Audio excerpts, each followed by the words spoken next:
Hello, hello, hello, hello. How is everybody? Well, I'm good. If I count as everybody, I'm doing well. And You how are you, Matthew? everybody? Oh, Not bad. thanks, mate. Not bad. Cool. Not bad. I'm getting over a head cold. I saw you. Did you get tested for the bug? Yep, I got the pokey proddy thing up my nose and down my throat.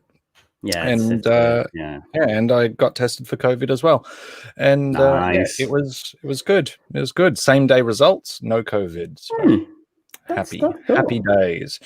Let's jump into this. Like, we've got a few guests in the room, and we've got a lot to talk about. So let's make the best of our time. What do you think?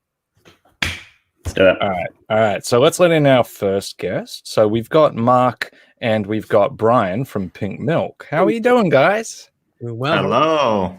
Oh, hello. And we've also got Raven from Sisters with Sabers. Hello. How you doing? Oh, Hi, Raven, everybody. there you are. Yeah, you were muted. Well, you know how much trouble I get into. Yeah, I know. All right, for everyone else's reference, before the stream started, Raven had the blender going. We couldn't figure out what that noise was. We thought Brian's tech was all broken again, and it was all Raven's fault. I'll take the blame. I'll take the blame for my girl. No, you can blame it on me. I'm good for it. So, everyone, thanks for joining on such short notice. I know that we normally are a little bit more organized with this kind of thing, and we let everyone know what we're doing ahead of time.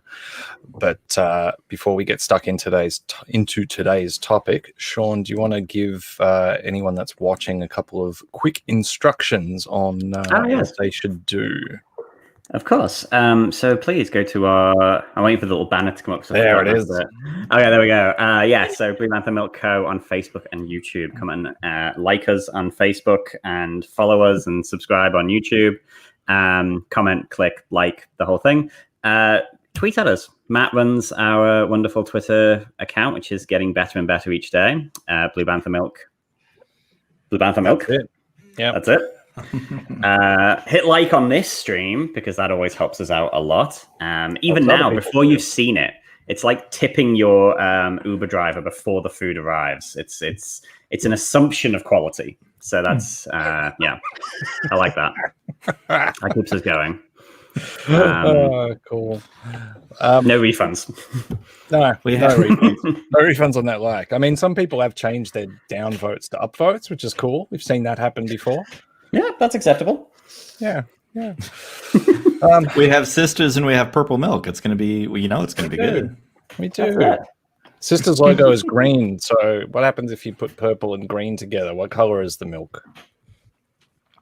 I haven't tried that particular mix with my hair yet, but I do have the purple this time. So. Coming through. Yeah, it's much brighter than last time. You can really see it this time. Yeah, it can. It looks great. It looks really good. I'm a All right. So today's topic, and I know that we didn't jump straight on this like everyone else did. I think the streams were happening as the final episode of The Mandalorian aired. Streams were happening for days afterwards. Yeah, looking at you, Brian.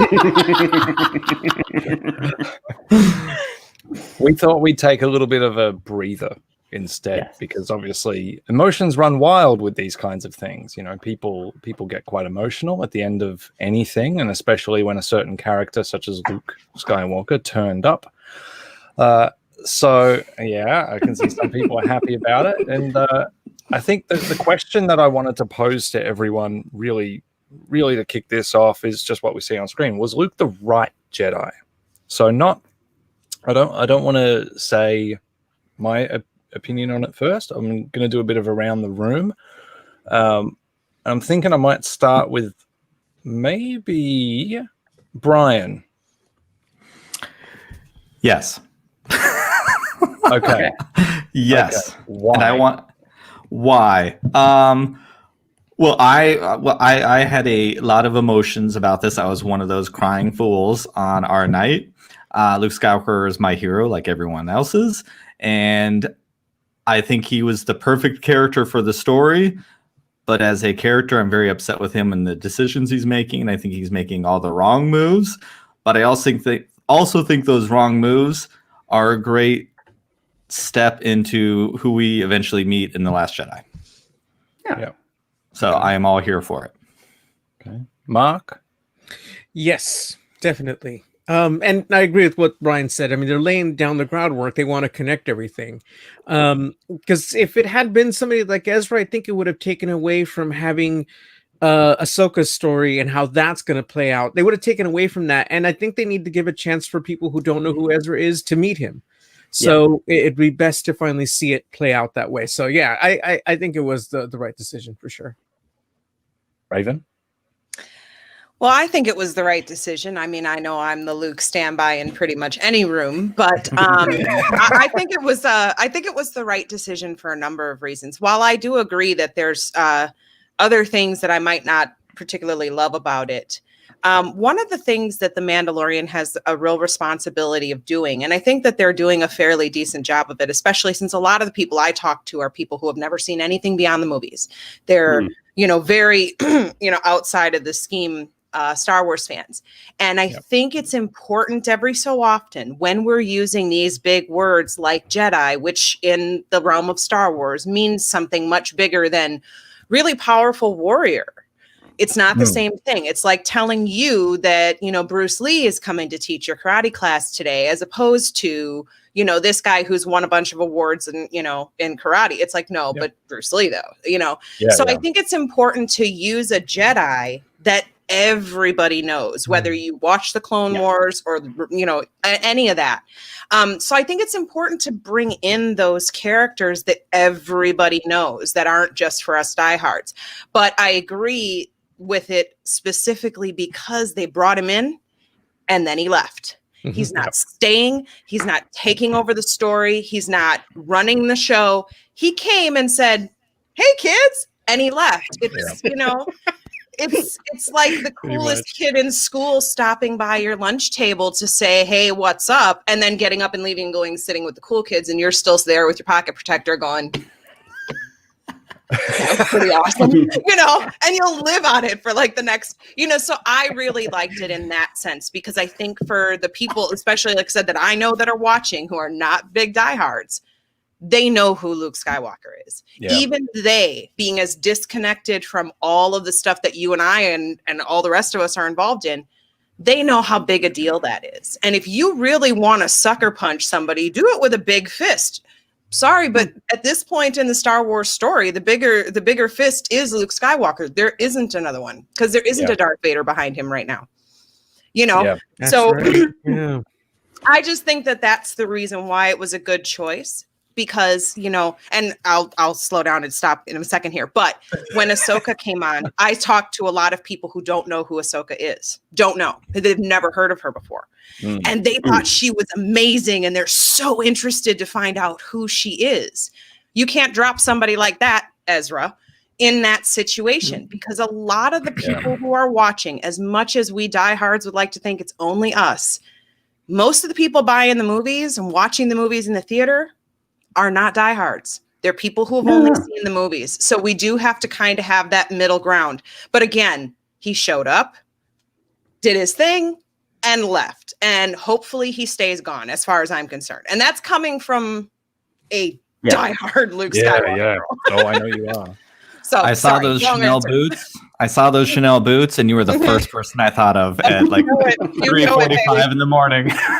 Mark Hamill is responsible for all 75 pairs of boots I own, and believe me, I have lots of boots. Although I'm pretty sure Luke doesn't have any thigh highs, but that we know of. There's a lot of canon that we don't know. Like between the Spear and the end of Force Awakens, it's a lot of time. The main thing is, I know a guy who knows that Mark Hamill has those boots. Nice. Those are in his personal Star Wars collection, the boots he wore in Return of the Jedi, which is why I always talk about them, because I know that he actually has them. They're the only thing he kept. So that's so cool. Yeah. Hey, before Sean goes, I just want to say a quick thank you. Marianne von Hillhausen, thank you for the super chat. We really, really appreciate that. And anyone else that wants to do that, awesome. Sean, go for it. Oh yeah, I mean, I can't disagree with anything that's been said. If it had been Ezra, it wouldn't have worked because, like you say, for us, we would have all been like, "Oh my god, that's Ezra Bridger," but everyone else would have been like, "Who's this? And why? Why do I care?" Like I thought Luke was the only Jedi, and if it had been Ahsoka, yeah, that would have been cool. She kind of come back, but once it was announced that she was getting a spin-off, you're like, okay, we've seen as much as we're going to see of her. She's had her backdoor pilot, and that's that. Mm-hmm. And that's it. No one else could have. I mean, I know a lot of people are kind of posited a wild variety of Jedi, like if Mace Windu had shown up or something like that. But once that X-wing showed up, you're like, of course it's Luke. It's got to be. It's the only natural choice for this entire show. Like from the moment that Ahsoka said, take Grogu and put him on the stone and a Jedi will hear, you're like, okay, the clock has started now. And we're ticking down to the moment when either CGI Luke or Sebastian Stan walks down a corridor. You know, that's it. But I was into it. I thought it was cool. It was about as emotional as I've got about Star Wars for a very, very long time. Just kind of like a very I take pretty hardcore antidepressants, so I can't cry anymore. But yeah, it was still pretty cool. I've tried. I've tried. Oh, God knows I've cried. But yeah, just nothing.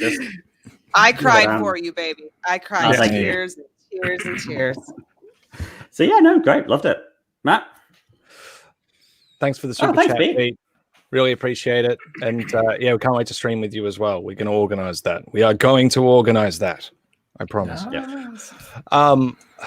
Yeah. So at the risk of making this just like the all of us sit around high five. Yeah, I agree. I posed this question not because I thought that we were going to get really any harsh disagreements or anyone that goes off in a real other certain direction, because really there are only a couple of choices. There is the obvious ones to us, Raven, as you pointed out. They're obvious to us, but they're not obvious to everyone else. And that's Ezra Bridger, Cal Kestis as well has been brought up in on Facebook here. So Jonathan thought it was going to be Cal Kestis as well. And I was thinking this show has been so good at taking B and C role and sometimes D role characters and elevating them. And so that was my mindset. And I think I even remember having this conversation well before the episode was due to come out. And, when I think it was actually after the Ahsoka episode, Ahsoka says, like, go and, go sit on the rock. And let's not get into the rock bit, but go do that. Someone else will help you. And I was thinking, like everyone was, who's it going to be? Who's it going to be?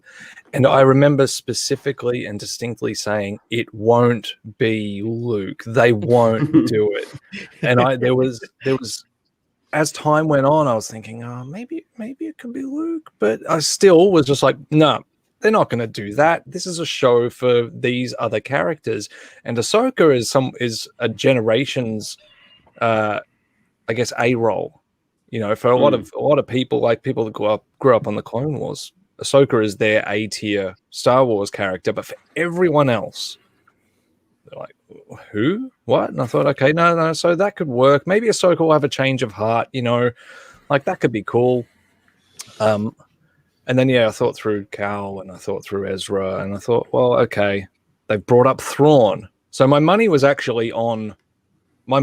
to be on Ezra. I thought, you know what, they've brought up Thrawn. They're going to tie in that Thrawn storyline somehow. So I thought Ezra's going to turn up. But then, Sean, like you said, the second that X-Wing came into shot, I lost it. I was just like, I was like, yeah, and I was like, it's Luke. It's Luke. Yeah. I'm looking over at Lisa, and she's just like going. I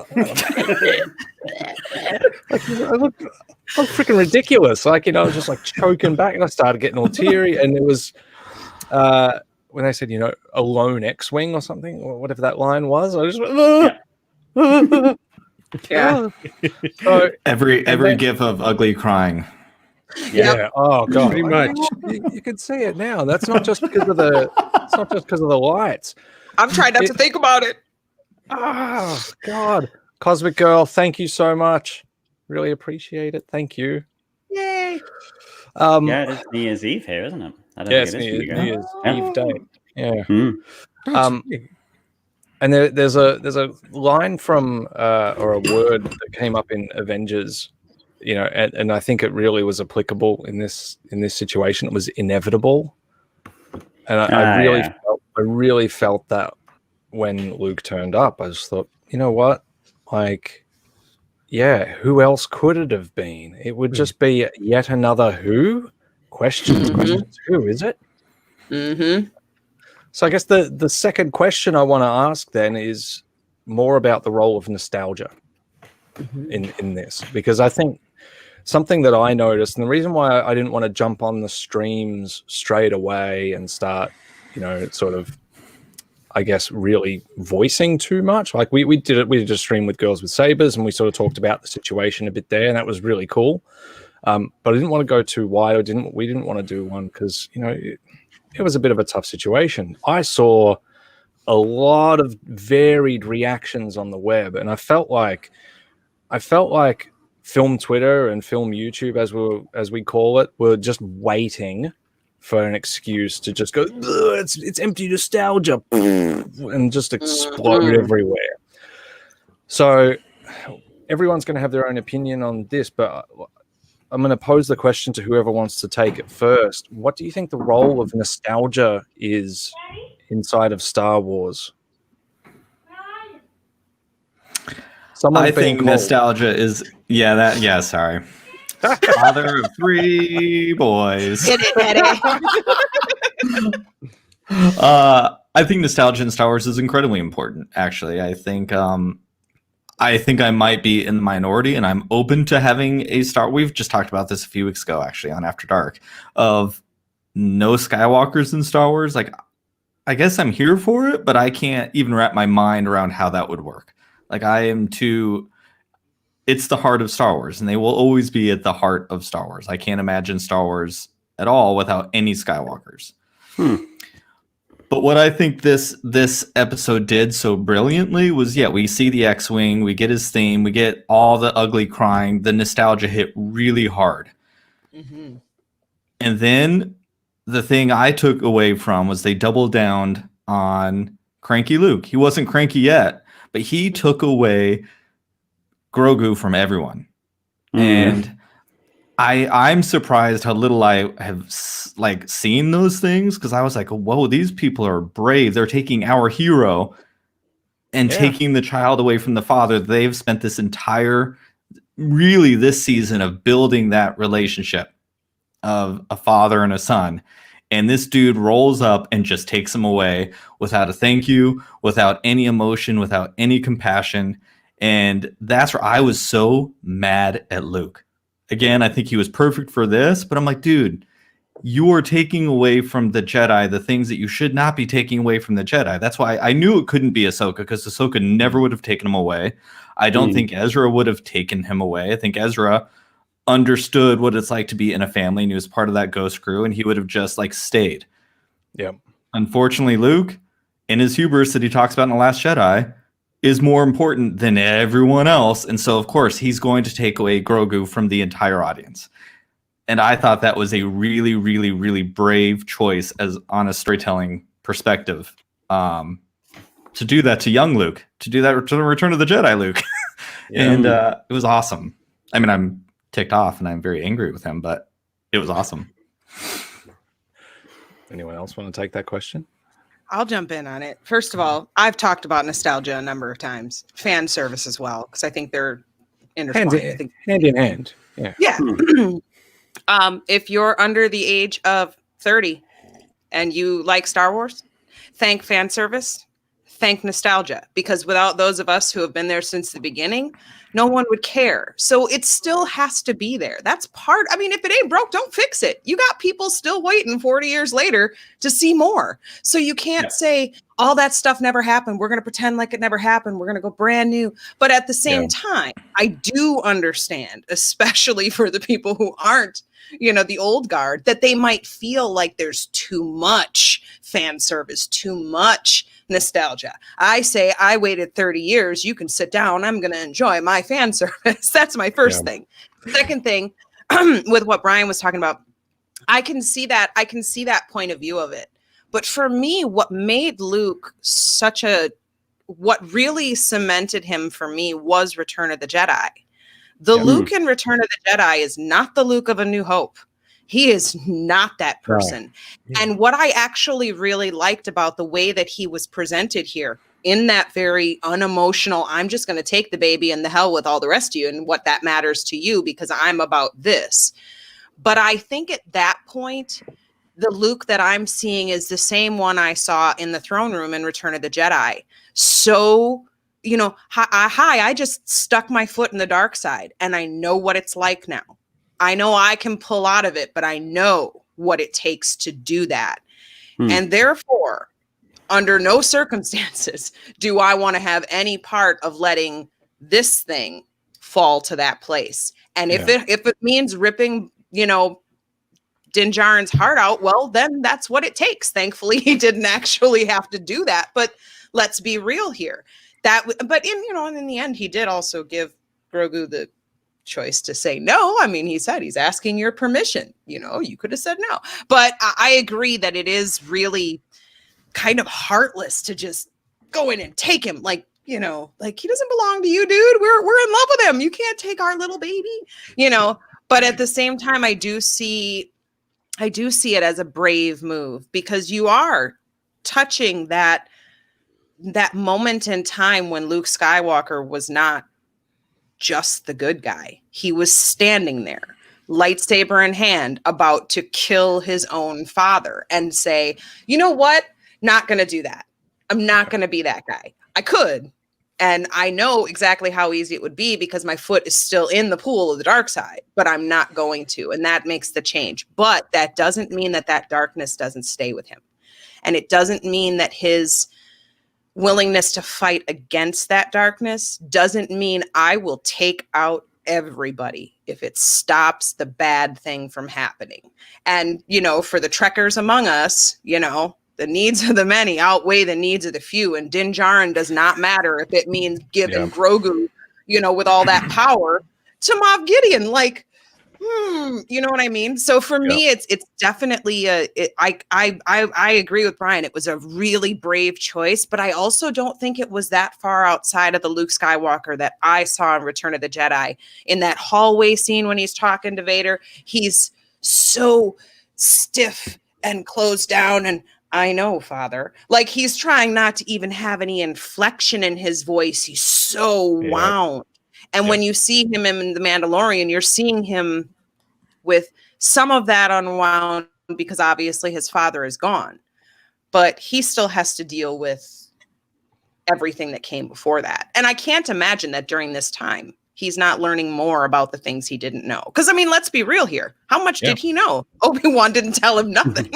We've all seen the prequels. We know what kind of went down, okay? And so it does make you kind of look at it from that point of view. But, of course, that could just be me being, Luke girl. But I agree that, it was a brave choice. And, yeah, I can definitely see a little anger at Blue Eyes there for that. Mark? So, I think nostalgia is obviously a big, important part of Star Wars. I mean, but I think just for humans in general, we're all like that. And because of the fact that Star Wars has been around this long, it's able to play off of that. And it's going to continue as we go forward. Give it another 40 years and everybody that's young now, all their stuff is going to be part of the nostalgia that you see in Star Wars. It's just going to keep going and going and going. So, it's interesting because I loved seeing Luke in this. We haven't seen this Luke since Return of the Jedi, obviously. So that was a big deal for a lot of people. So I was, very, very happy to see him. It's just interesting because I think part of what is being left out for now, and maybe we'll find out later in the future, is exactly what Grogu and Luke talked about when he was on the Scene Stone in Tython. It's like he let him know who he was, what he had been through. Luke saw all this. So as far as those two are concerned, they've had the conversation that we don't see, that why it was okay for him to be like, yeah, letting you know this is who I am, this is what I've been through. Luke, come and get me, or whoever, please come and get me. I can tell you, you're good. I'm sure they were able to see that as they connected. And that's why, even though it was sad, it was okay. He felt safe doing so. Yeah. And that's why it's hard on our end. We don't see that. We don't see what exactly happened there. But I hope we get to find out someday what exactly went on in that conversation. Yeah, same. Sean. Yeah, I mean, nostalgia in anything these days, I'm not too bothered, to be honest. I think there's some excellent kind of things that have come back and talked about, like the dangers and stuff of nostalgia, like The Last Jedi and Twin Peaks: The Return was all sort of like this huge 27-year wait for a sequel that was all sort of about how dangerous it is to kind of live in the past. But at the same time, there's something there that Semper Fi Danny said in the chat, like this idea of fan service just being a synonym for bad I think is wrong. It's because there's so many times you see something and it's like a cool little Easter egg and you're like, oh, that's cool. And sometimes you see Luke comes back and, everyone in this room kind of had a big emotional reaction to it. And I think people are, like Matt says, with like the sort of like film Twitter thing, so eager to poke holes in something based on like a almost like a bingo card of like, oh, if it's this, then that's bad. If this, and they don't kind of like even, it's all very surface, which it tends to be quite a lot of the problem with like criticism of Star Wars. I find like I find a lot of the stuff that if you post a meme or you post a video, the criticism that comes back is very much like, oh, X equals Y, done. There's no secondary look. There's no like, oh, well, what about a little bit lower? I think you only have to look at the way that people view, when people criticize The Last Jedi, and you're like, I feel like you've read half of a wiki page about this. You haven't actually watched the movie because you've just kind of you've looked at it and been like, oh, this cake is just icing. There's nothing else. No, you have to look and open it and see what's inside. And that's the thing, like. I think we look at nostalgia and fan service as being a bad thing, as being like lazy or stuff like that. And sometimes it is. But I think in Star Wars, like you say, it's such a big part of it. Star Wars opens, New Hope is all about like this lost thing, the Old Republic, the Jedi. Something has come before and that was cool. And now the world's a bit crap.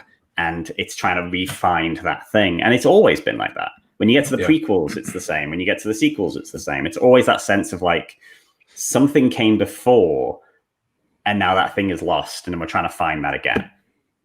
And I think that's like Brian says. Was it Brian who said that? Like nostalgia is just built into Star Wars. I think we all said it. It's just built into it as part of it. Yeah. I think one of the things that I really liked about, I guess I don't look at Star Wars like the movies that came before or the movies that came after. I watch it in that moment, like those characters. For me, that's how I do my best. And nostalgia is important. It's used in every film across the board, but somehow Star Wars is labeled as something other because it's a Skywalker. Well, you could insert grandfather or something like that in another story. The reason Luke worked so well is because all of us were doing the ugly crying. We were so happy.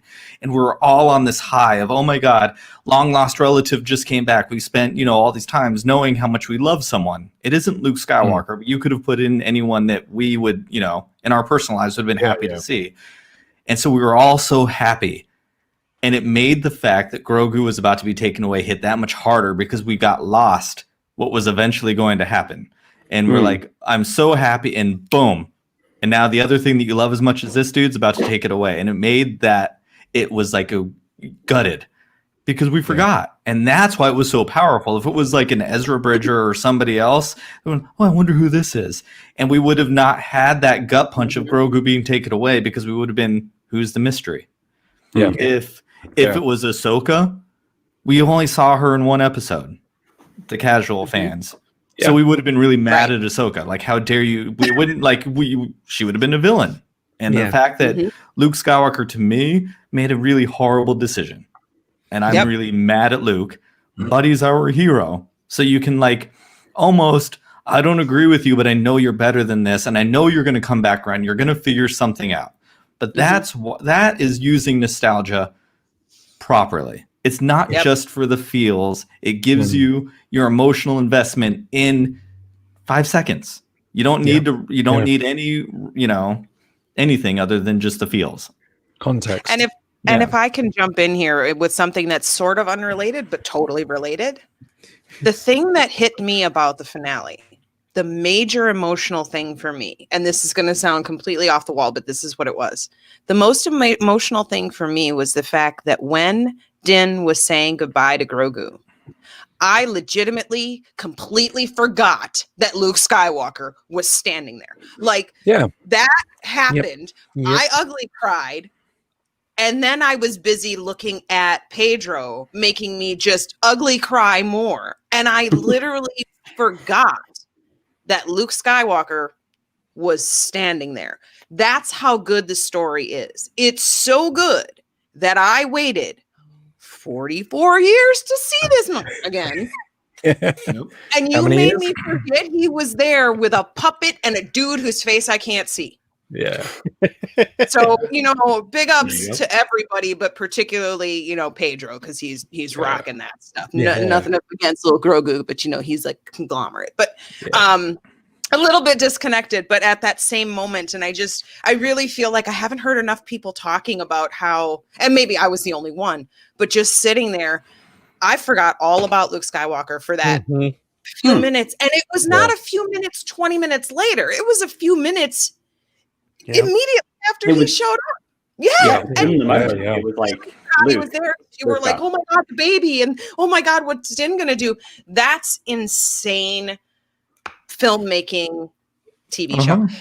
That is insane work by the actors, by the director, by everybody, because I am telling you, if Luke Skywalker is within 500 miles, I'm not unaware of him at any point. And I completely forgot he was there. It was like they went back to him and I'm like, oh, he's here. Yeah, Luke's still there. Yeah. And I mean, that was a big thing for me because I know I really enjoy The Mandalorian. I've been enjoying it. Of course, there's issues, but that was a huge moment for me to go, all right, Din Djarin must really have me, because I legit looked away from the dude from 50 years ago and was like, oh yeah, you are still here. Yeah. I think I tweeted something, I think fairly soon after it. And it's to that point. It's that if you took Luke out of the equation and just forgot that he was there for a second, the emotional beats of the scene remain. The emotional impact of the story remain. If you just replaced Luke with someone else, would you have still felt sad in that moment with Grogu being taken away? Well, yeah, you would have. I think the core of the story remains intact, but then that raises this other question, and it's back onto the nostalgia and it being empty. And it was that a lot of people just instantly, I think, have this knee jerk, and they say like, nostalgia is empty, and you see a lot of video essays. God, we're jerks. Video essayists and stuff like that like to lump nostalgia into a bucket, and they say, okay, well, Star Wars is nostalgia, Stranger Things is nostalgia, and they sort of talk about it in the same light. And I feel like there has to be some delineation there, and I think there has to be a little bit less laziness when we talk about nostalgia, because Star Wars doesn't operate on external nostalgia. Star Wars is itself. Yep. Can Star Wars exist without there being a memory of other Star Wars? No. Can Stranger Things exist set in the 2000s and be the exact same story? Yes. Is there anything super unique about something like Stranger Things that can only take place in the 80s, and other than like the odd things like, oh, they have to use a telephone to call someone and they don't have a telephone in their pocket, those kinds of things obviously happen. Yeah, and the music. But that's I think a real danger when we start saying, oh, everything is member berries. Well, no, not everything is member berries. Awesome. But like that, Sean. Oh, I think a great example of that, exactly what you're saying there, is I had the misfortune of seeing Wonder Woman 1984 recently, and there is no reason for that movie to be set in the 80s. It doesn't use any pop music. It's not very neon. The It's- mall is the only thing that centered it into that time period for as far as, and some of the clothing, obviously, but some of the clothes and yeah, stuff like that, and otherwise a it few of the just- jokes. Chris Yeah. Pine walking around in a members only jacket. Who here Yeah. was just dying going, I had 3 of those in right. And but that's the thing. Same as Stranger Things. You could take the entire plot line of that, say, set it right now.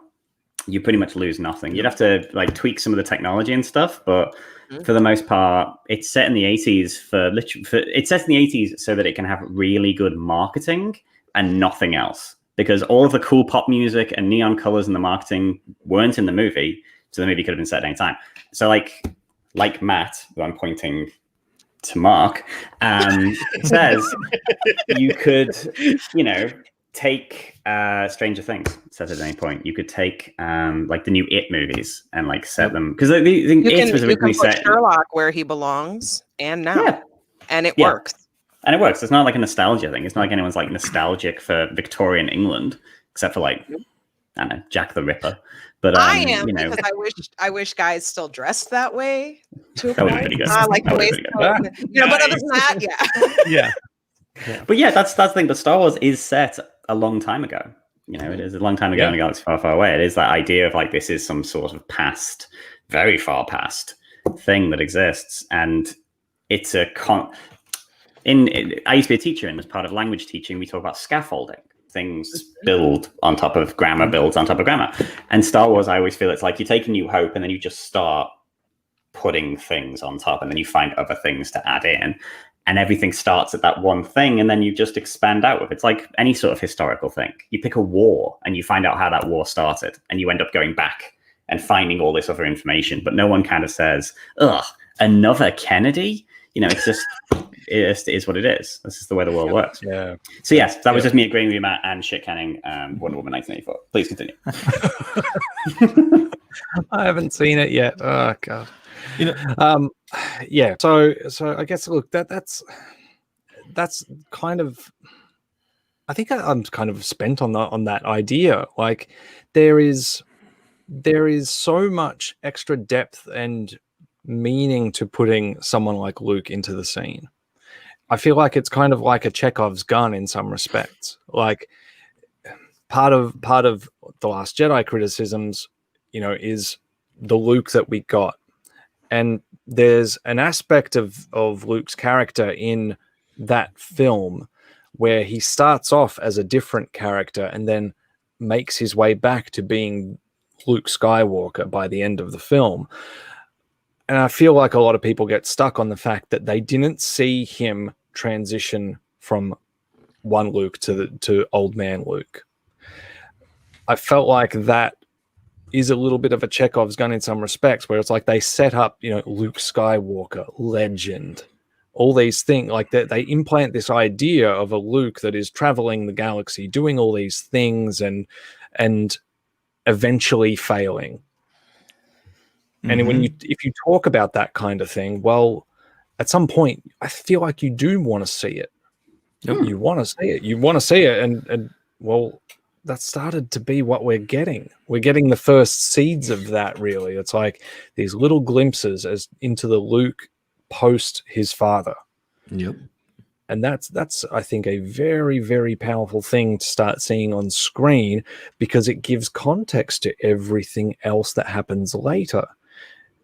There isn't, as it was said earlier in the stream, there isn't really a Star Wars without a Skywalker in some respects. And there's this massive time period, I guess, of influence. You've got Luke out there doing things. You've got Leia in another part of the galaxy doing other things. I guess the touch of the Skywalker is everywhere inside of the Star Wars universe. Oh, I mean, Anakin Skywalker has been everyone's worst fear for 30 years. Like, if he shows up, your ass is grass. Like, that's it, you're done. And everyone, ass is grass. What the fuck am I talking about? I knew what you meant. Yeah.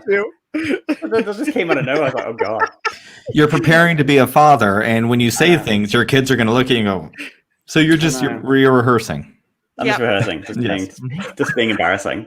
Yeah, Anakin Skywalker's been like this scourge of the galaxy, and then also you've got Leia Skywalker, or Leia Organa Solo, who has been this like military, is like royalty and a military genius. No, they're just like this dynasty of like names that everyone knows. And yeah, I have no issue with it. If people said they were going to make 9 more Skywalker movies, I'd be like, yeah, give it to me. Love Skywalker. Skywalker's great. I'm okay with it, but I'm careful also what you wish for. You know, one of the things that I'm really excited about that this did is Emma, who does After Dark with us, she and I for sure are big fans of the Jedi are kind of bad. And the idea of what they stand for is good, but they're not good. And I think the prequels kind of set it up, you know, and did a fine enough job. But Clone Wars really did the amazing work of setting up just how flawed the Jedi really were. And what I really loved with this is Mandalorian, the Star Wars fandom at large, the sequel trilogy conversation at large is all about, we have to return to this Jedi school. This school was burned. Well, how are we going to get back? Rey's whole journey is like building the Jedi again.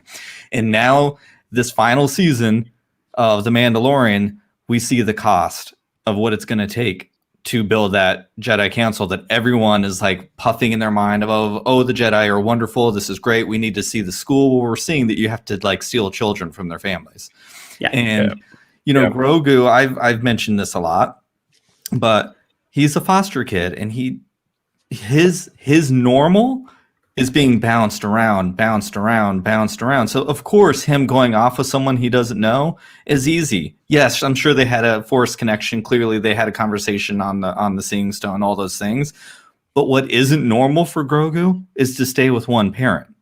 But what's best for Grogu is to stay with one parent, not go move to another place where he's just going to be taught to be a warrior without attachment and without anything. Like, that's not good for him.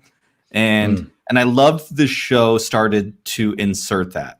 And I feel like that's going to be a lot of the conversation when it comes to season 3, because Din's going to realize I was a foundling too, who didn't know anything. And then I was put into this cult where I had to wear a bucket on my head, and I couldn't even, as Emma has said before, couldn't even get a kiss on the cheek. And his whole life has been without affection. And he's going to realize at some point, I just did that to this kid. But and I want him back. That? How do we know that? Because we don't know. We don't know for sure that Luke is going to run the school the same horrifying way as we really don't know. And that's the only thing that I would say, is that we have to remember that yes, he opened a school and was doing all the things, but I'm not the expert by any means, but I don't recall where we've gone over that he absolutely did everything exactly the way it was done when he was being trained, that he was being trained, that he was training to have no emotion, to have no blah, blah, blah, because that is what they were talking about. And that is the problem.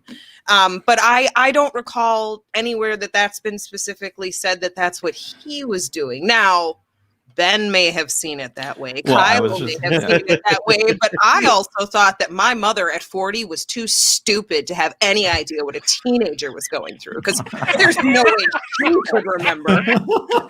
So, I mean, you have to kind of take Ben with a little bit, a block of salt, the kind you put in your water softener, because you wonder if that's the case. I mean, it's a perfectly valid argument, Brian.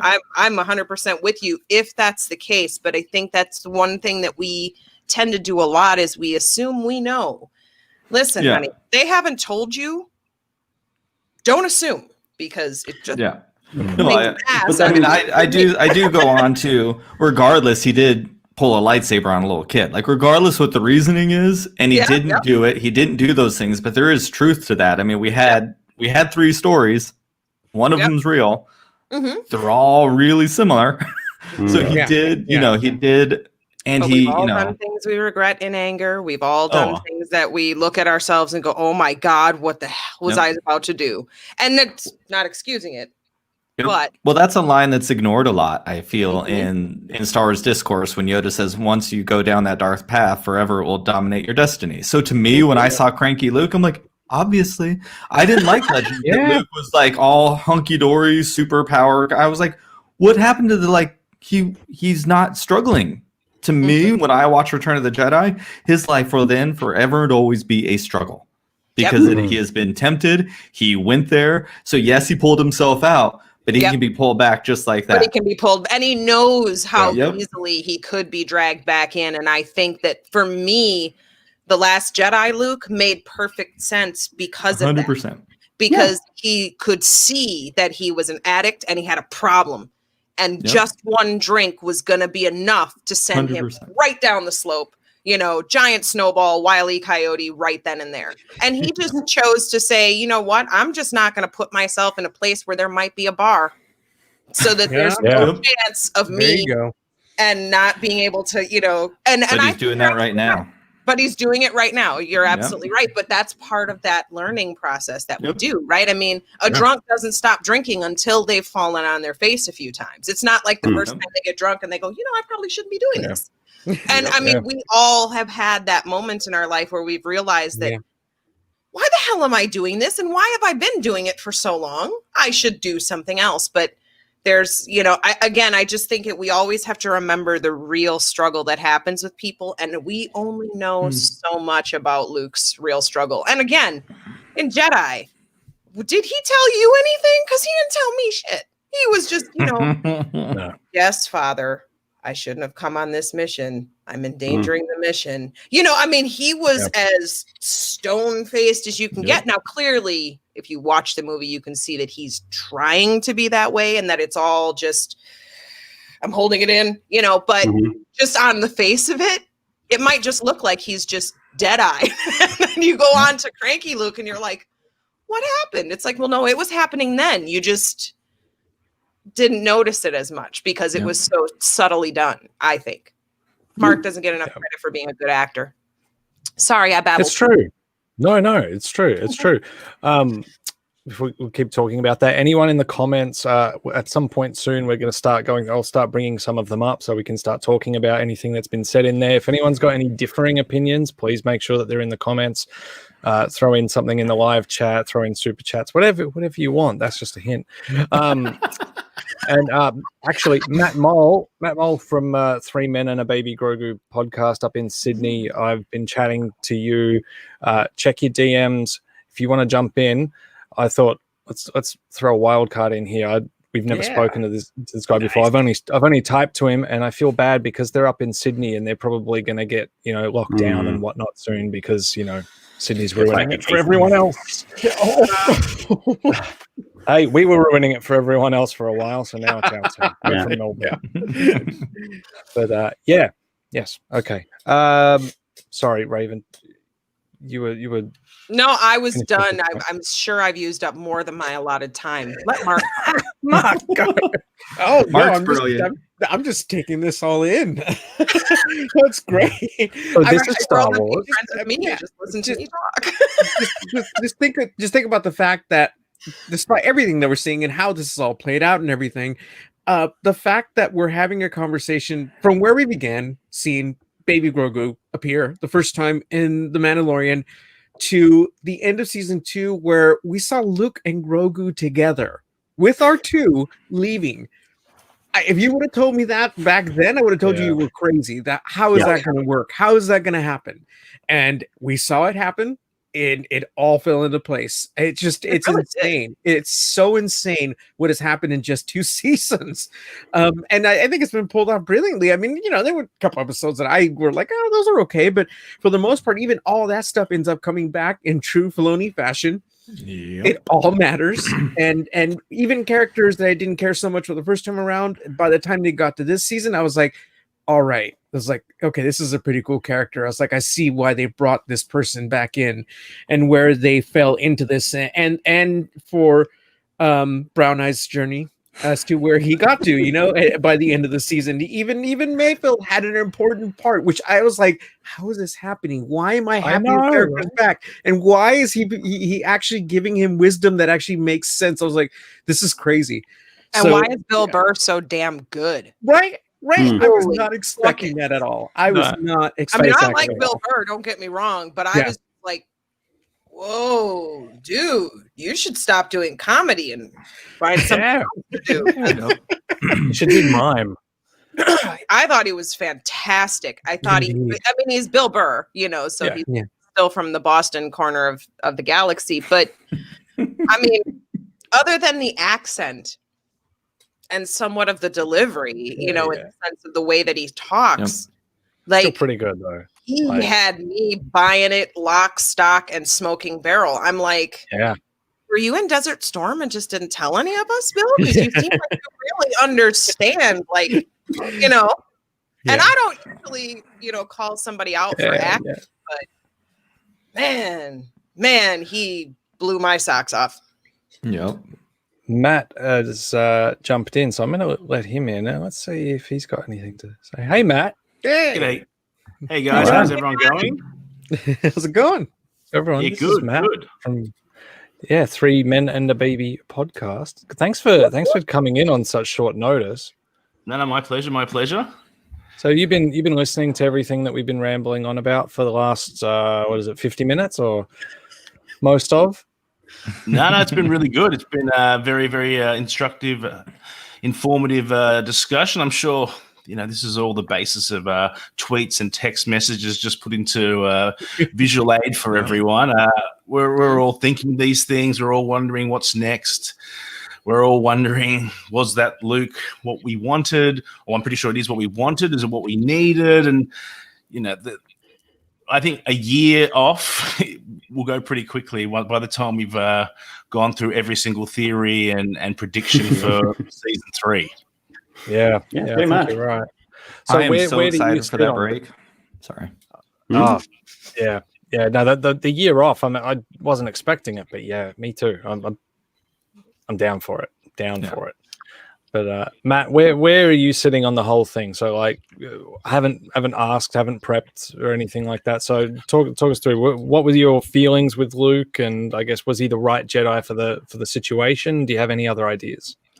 Well, I mean, look, I think the Mandalorian show is really well placed right now. I think we're really able to now go into season 3 and he can do his own story now, and we can really follow that. Whereas if you started, I don't know if it's going to go on to, moving on to Mandalore with Bo-Katan or what. We needed season 1 to lay the groundwork, introduce Baby Yoda to the world, and then season 2. I mean, much like Rebels. I mean, season 1 introduced us to the characters, which is the Filoni formula.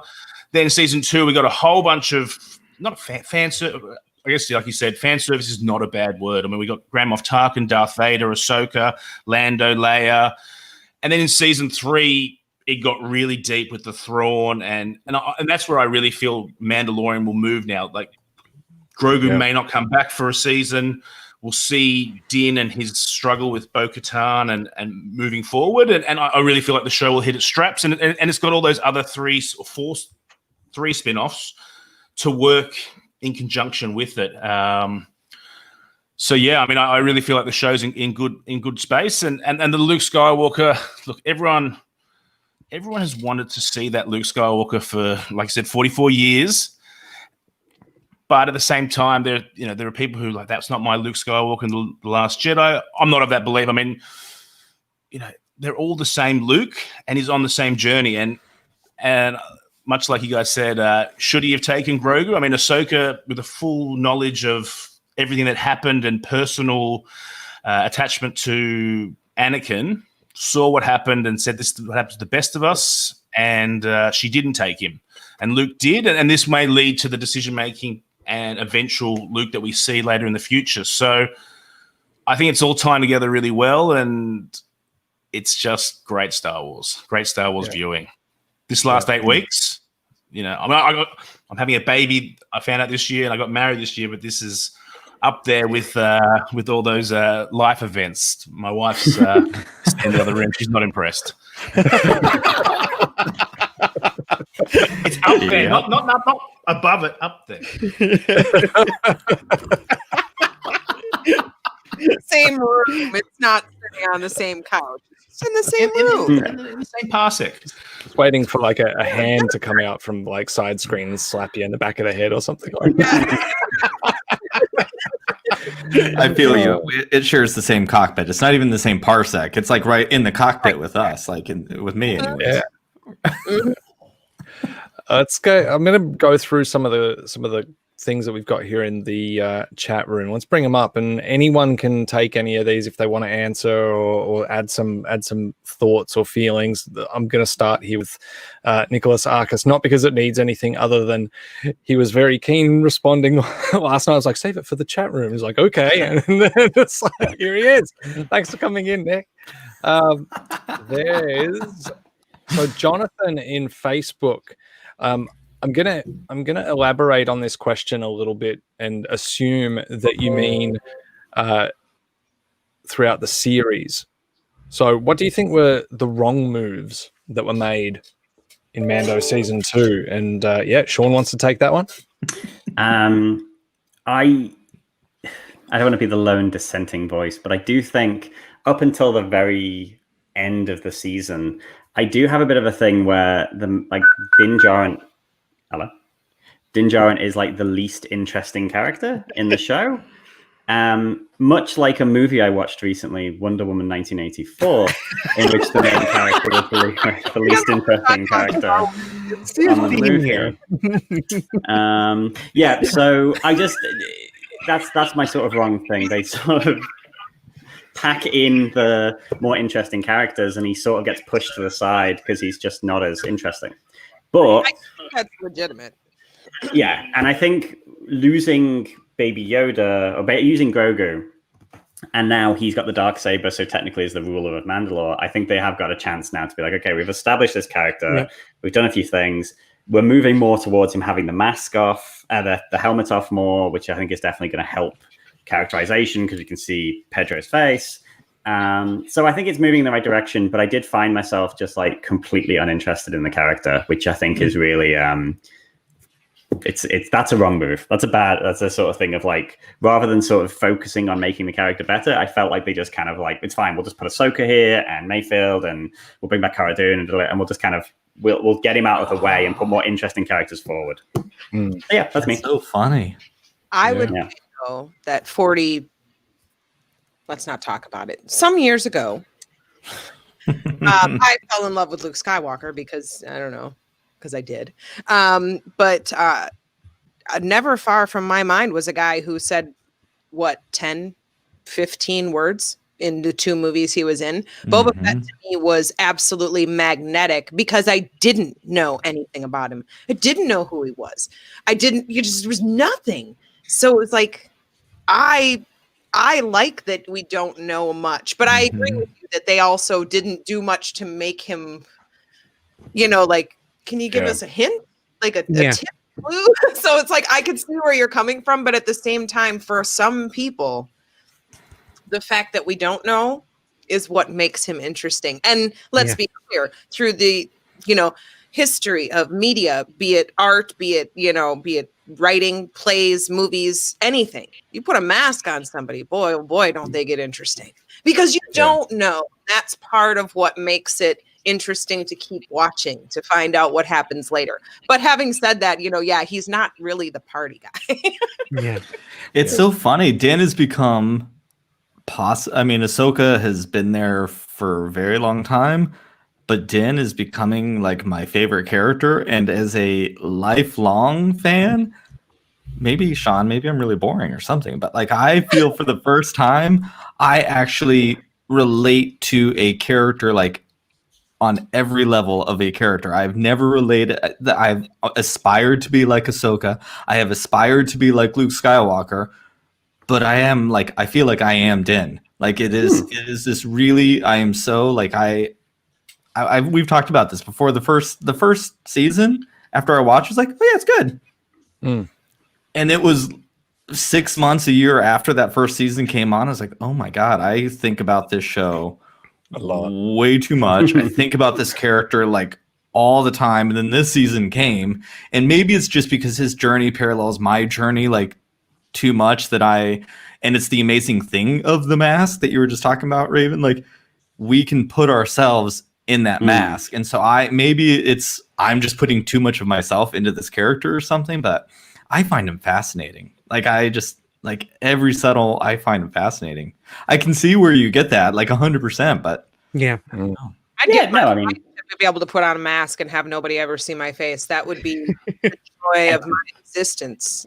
Honestly, I would be more than thrilled for no one to ever see my face and to let me be who I am and let you like or dislike me for that. Because, masks of all different kinds, ladies and gentlemen, masks of all different kinds. Yes.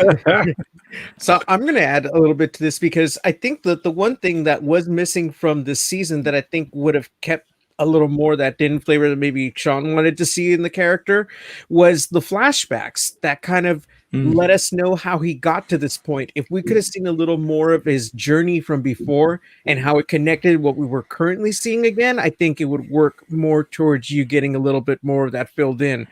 But hopefully in this next season, we do get that. Because like you're saying, now that they're separated, there's a little more chance of seeing his journey, where he's going to, and maybe we can get some of that back. Because I love him as he is now, but I do want to know more. And I want to know how that's going to directly affect, if he is to help in the fight for Mandalore, how this is all going to come crashing together. Yeah. So it's hopefully that's what they waited on, and maybe they didn't want to reveal anything where that's concerned because they were waiting for this next season to be able to do all that. So we will see. Cool. Matt, you got anything before we on what you think were wrong moves before we move on to the next one? I mean, I just got an interesting thought about the whole Luke Skywalker thing just before we move on. Like, it's funny how we actually saw more of Luke in this episode than we did in the Rise of Skywalker and The Last Jedi. And I remember hearing someone saying that the Luke Skywalker character biggest issue was that whenever he was on screen, he completely steals the whole presence of the room. And that was the struggle that they had to use him as a character because he's so universally loved. They just want to see, they take 2 hours of Luke just chopping down things, and they'd call that a classic. So it's really interesting to see the Luke they use. I think was the perfect amount because yes, you can't have him for more than 5 minutes, otherwise it becomes the Luke show. Yeah, absolutely. It's sparing. Everything in small doses, like junk food, I guess. Well, the more expensive and exclusive something is, the smaller portion that you can buy. Caviar doesn't come by the pound, honey, because it's the good stuff. I mean, I would. Nice.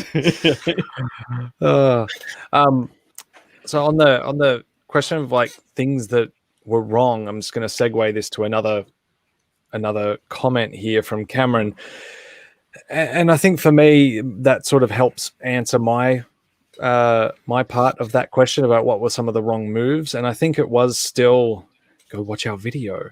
I'll put a link in the description at some point later about it. I do stand by, even after the show the season has wrapped, I don't think that the Ahsoka episode was as strong as it could have been.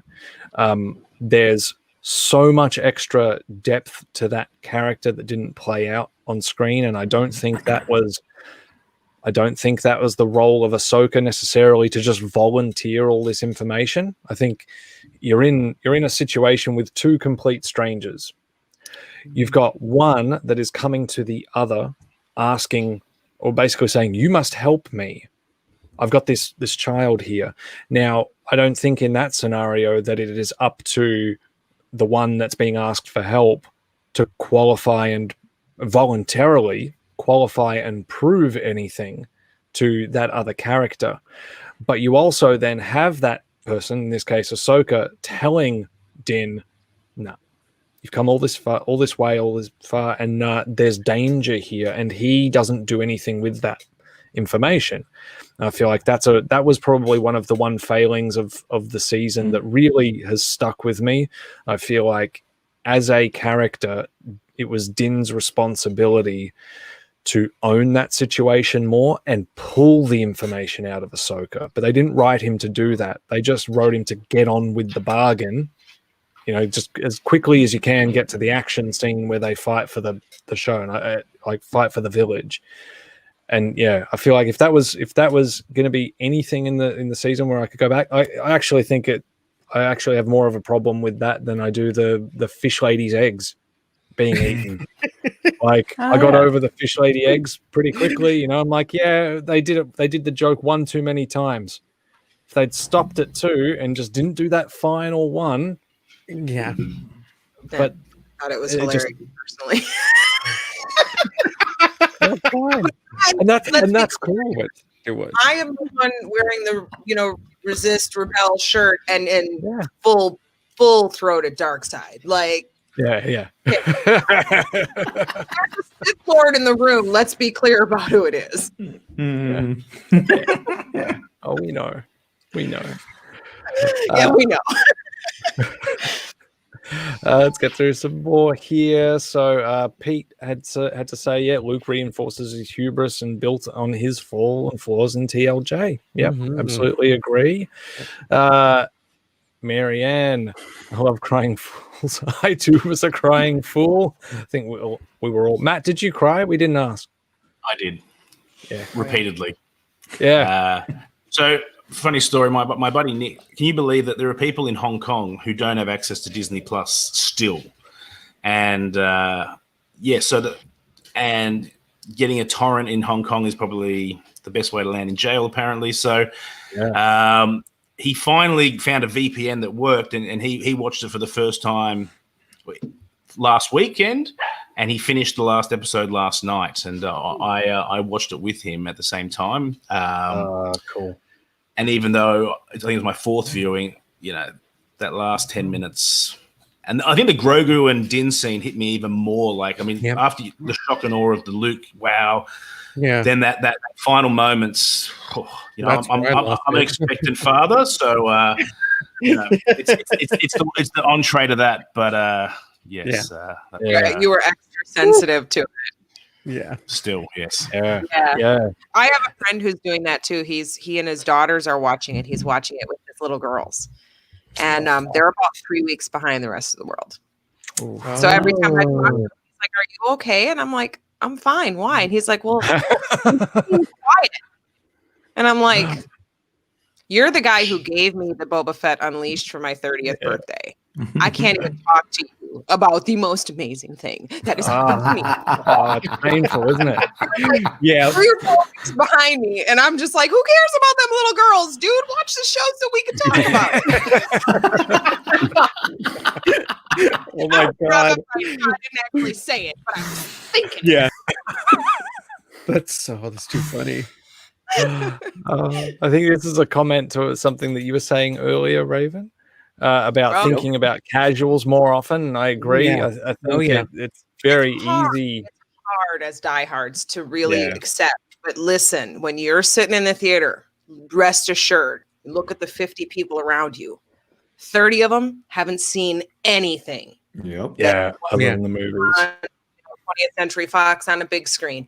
And so many of the people that I talk to have never seen anything beyond the movies. They were like, "Who's Ahsoka?" Yeah. And I'm like, "Just watching. She's really cool. You're going to love her." They were really interested. She made an appearance and made an impression, but they're just like, "I don't know who that is." And it's like, you will.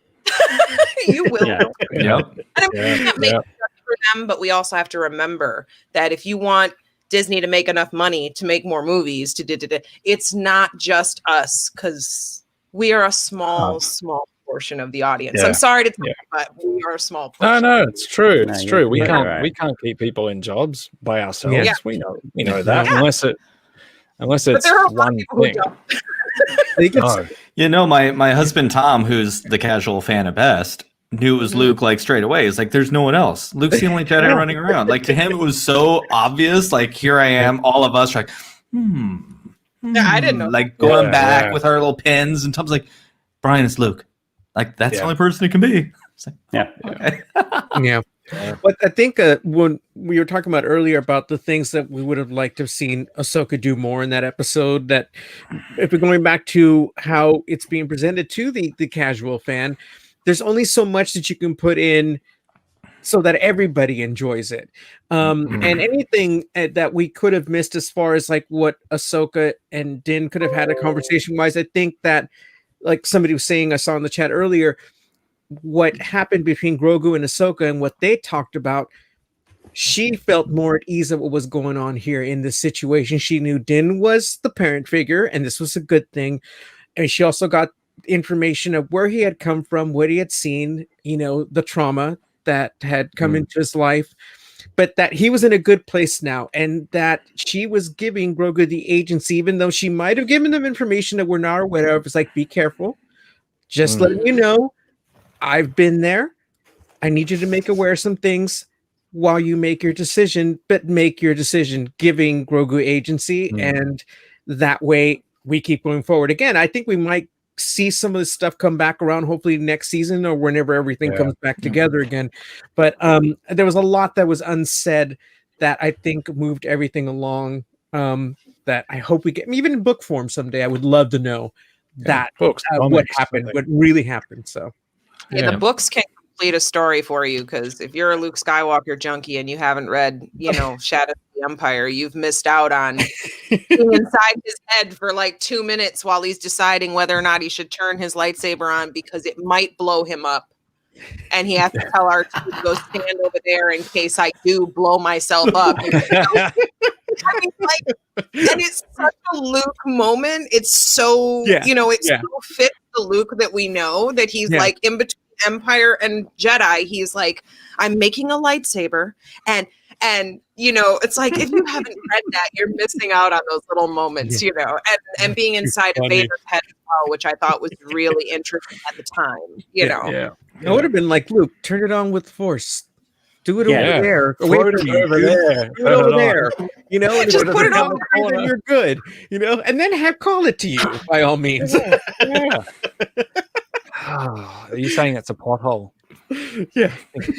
Plot hole. Hashtag bad writing. Is that what you're saying? I'm just saying. It explains why Leah's in the Bosch uniform. It explains why a whole bunch of stuff goes on in Return of the Jedi that you just accept as it is in the movie. Yeah. And you get Chewbacca in a flat top.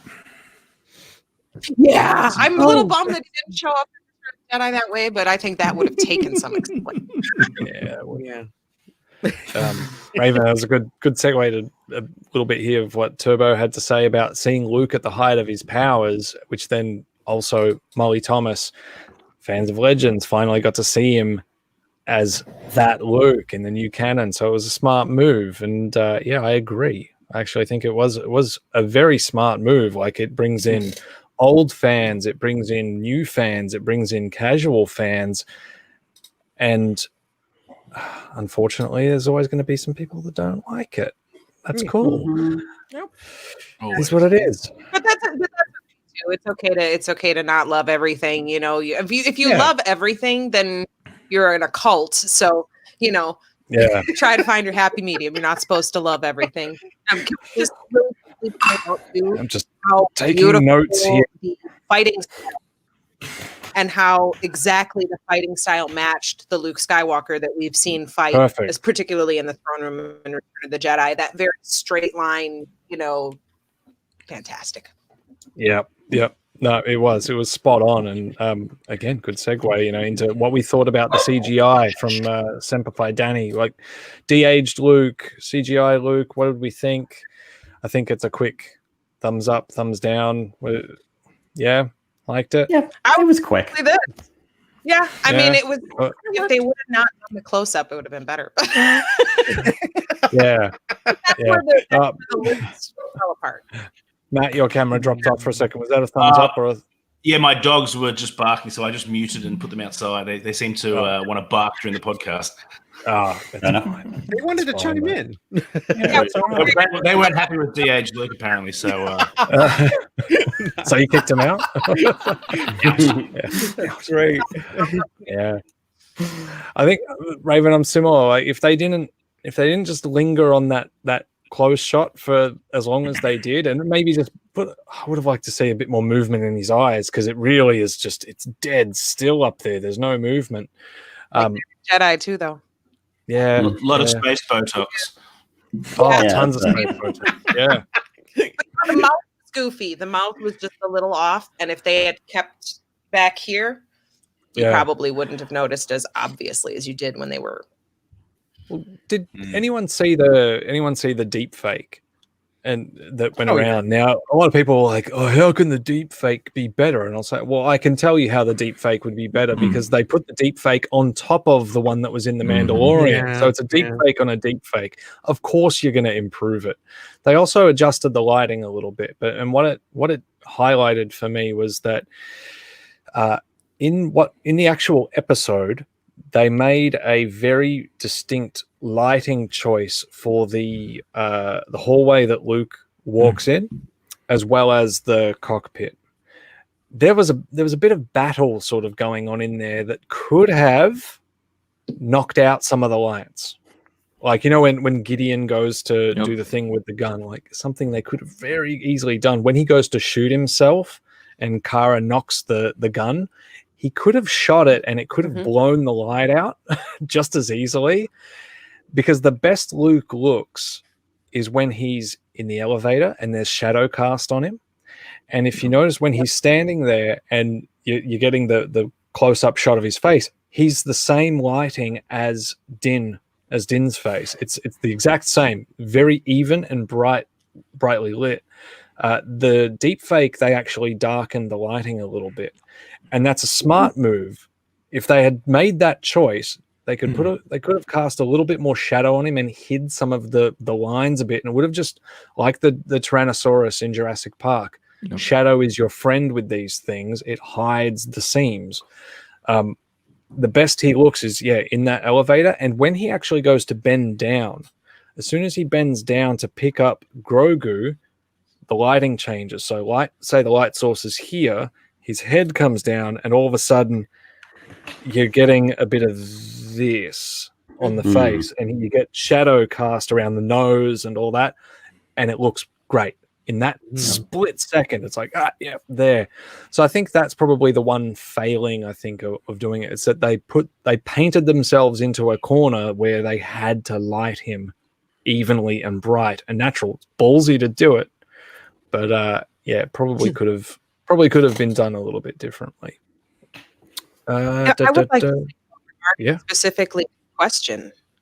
I think in this particular case, a CGI de-aged, whatever you want to call it, that they did works fine.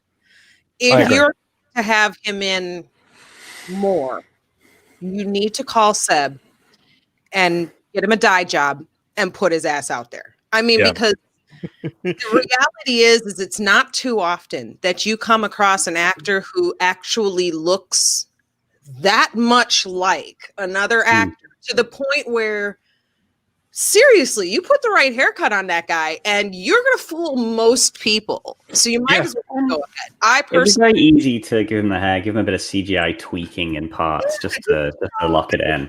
Let's be real here. I mean, for those who don't know, I'm sorry to break it to you, but Mark Hamill's actual face is rebuilt.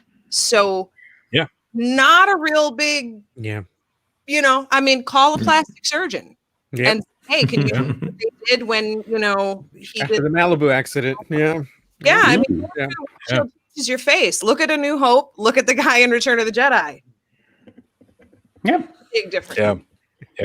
Yep. I love that Lucasfilm pushed it forward and started that kind of de-aging for television. I personally love Lucasfilm to push boundaries. I'd rather see things not look perfect. I'd rather see a Vaseline rub underneath a land speeder to get to that point. That was one of the things for me in the sequel trilogy that I was personally a little bummed about. I don't feel they pushed things far enough. And like Tarkin and Leia, sure, there's something there, but look what they did.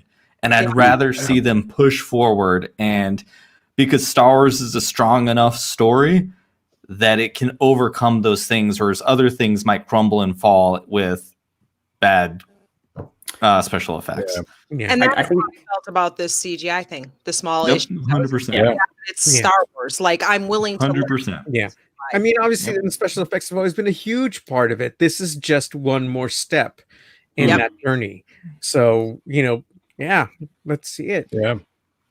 Well, I think the thing with the sequels was they were so terrified of how much CGI was in the prequels. And again, to go back onto the nostalgia thing, it was like, oh, we're going to be nostalgic for the technology of the 70s and try and make sure that everything is as practical as possible, which is great. And that looks great. But like you say, also as much as the prequels are sometimes some of the CGI is a bit shonky or whatever, Jar Jar Binks is the first step towards Gollum, and Gollum is the first step towards Avatar, and so on and so on. And these are huge steps that have to start somewhere. And It's great with the volume. I mean, they're creating that's what Star Wars needs to do, is create technology to tell the story you want to do. Don't fall and let somebody else do it. Star Wars, to me, should always be on the forefront of that. It is part of the storytelling process because that's how we tell stories that we've never seen before. Yeah. We have been on the forefront of that, visual. Yep. I always like to say, my favorite thing is to watch Star Trek The Next Generation all the way to the credits so I can see it say Industrial Light and Magic. Yep. Makes me Yeah. I love that Raven loves Star Trek, by the way. but it's true. It's they have pushed the boundaries. They always have. If you asked me what my biggest problem with Star Wars in general is I would say the prequels are too damn shiny. Shiny and pretty, and it does not look like Star Wars. Not aged enough. Yes. But at the same time, it's not going to stop me from watching the prequels. It just a little shine on this one that I wasn't. Is it, they wanted it to look romantic, but it's too romantic. It's like you needed a little bit of a rough edge on it. So you go from a 65 Mustang to a 2020 Mustang. You got to get a 1995 just to kind of nice. Go back to the really nice one.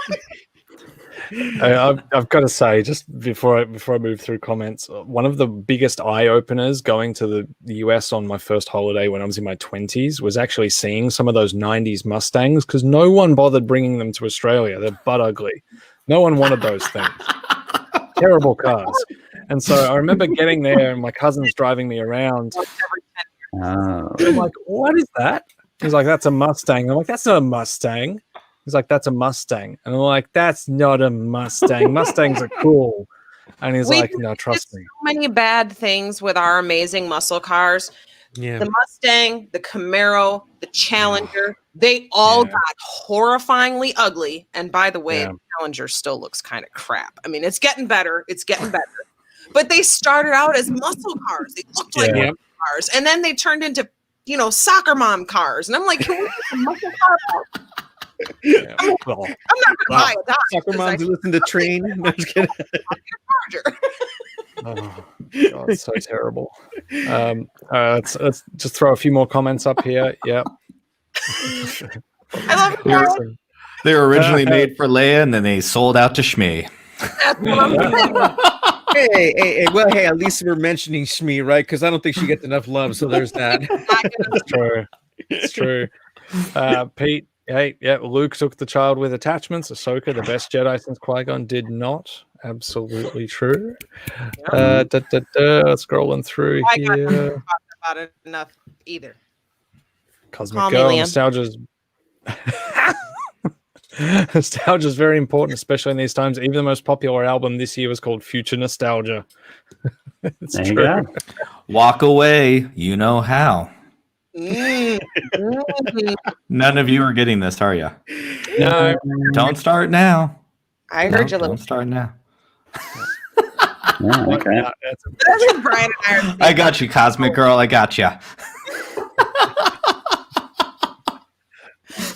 How does Luke? We all got that Jedi Luke look for a second there. Yeah, I was You look like an American on the couch with 5 Scottish people going. oh my God, that's great. I love my Scottish friends. I'm joking. I can understand. All right. Where are we at? Yep. Okay. How does Luke taking Grogu compare to previous Jedi? We're gonna have to rush through these for time and whatnot, because we still got to do an end of year recap, Sean and I. But yeah, so it's no different. Like he's doing the same thing. And what he does, as was mentioned earlier, could be different. Like we don't know what he's gonna do yet. That's still open. What do we got here? Yep, as long as he's not a regular occurrence, he's not going to be a regular occurrence.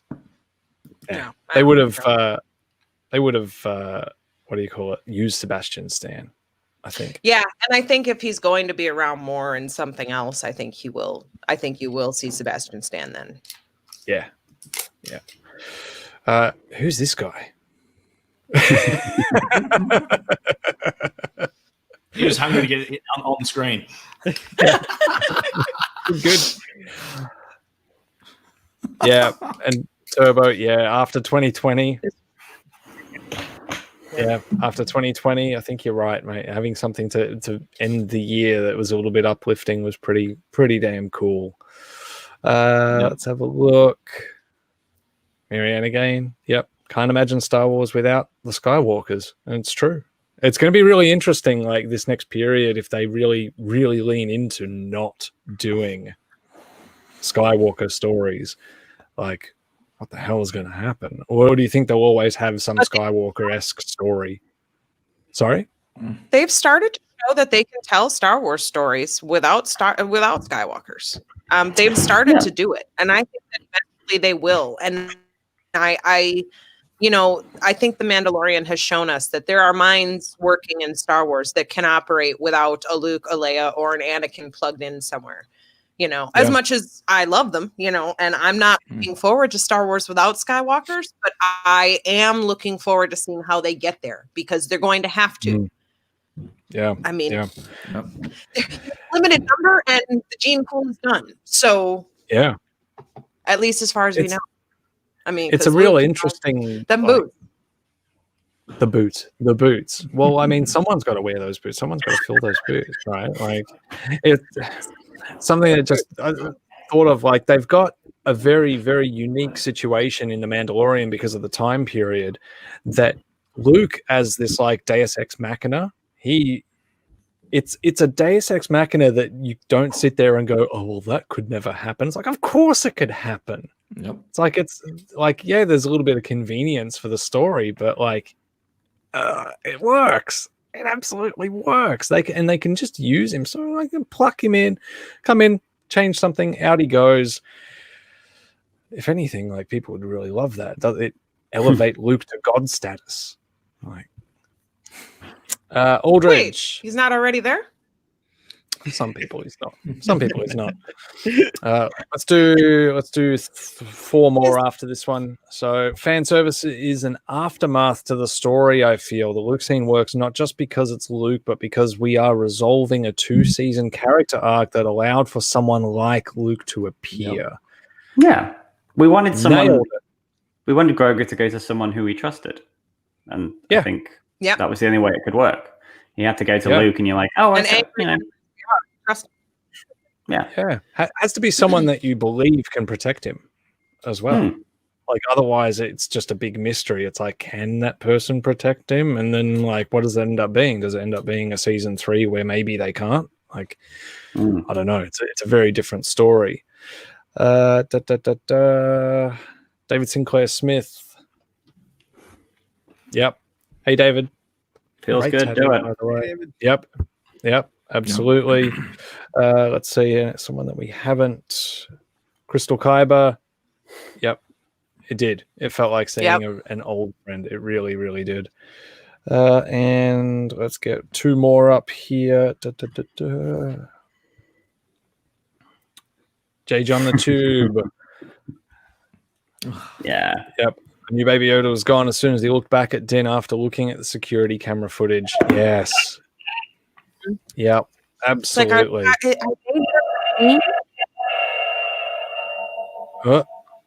Sorry, that was my Baby Yoda. I accidentally touched him. All of a sudden, you see the scene stone, like the glow around. He's connecting again. Luke's heard us talking. Look out. And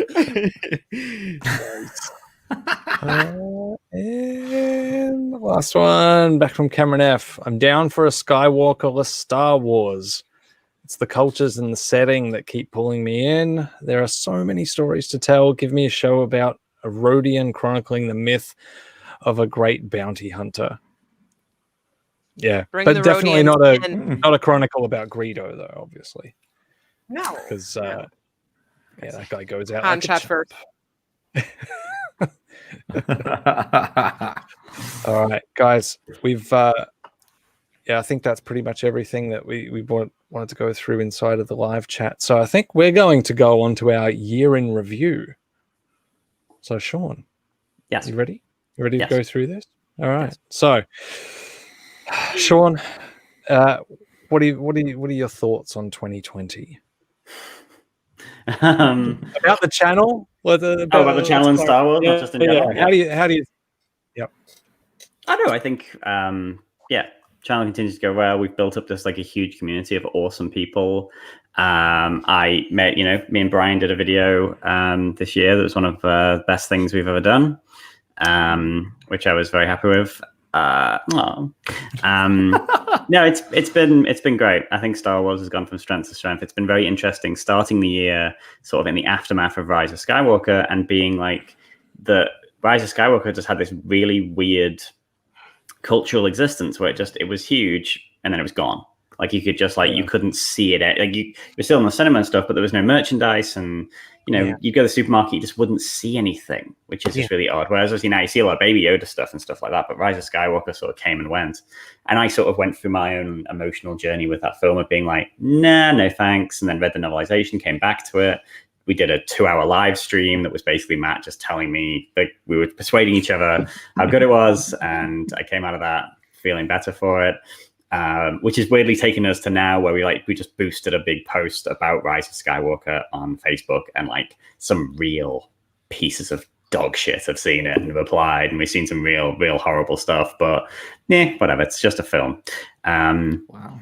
And also we have a button that says ban, so we can just press it and then you're gone. Okay. And you're gone. So please give your movie criticism to the void, because I don't want it.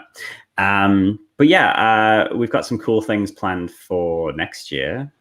If Matt, you want Matt? Yeah. Okay, got it this time. So before we do that, I just want to say thank you to everyone, especially our patrons as well. So I mean, not just the patrons, because obviously we don't expect that. Raven, thank you. Raven specifically, thank you, because she's on screen right now. I like how it froze right there too. Yeah, froze as you were doing that, just perfectly. Yeah, it's like the end of like a 90s sitcom.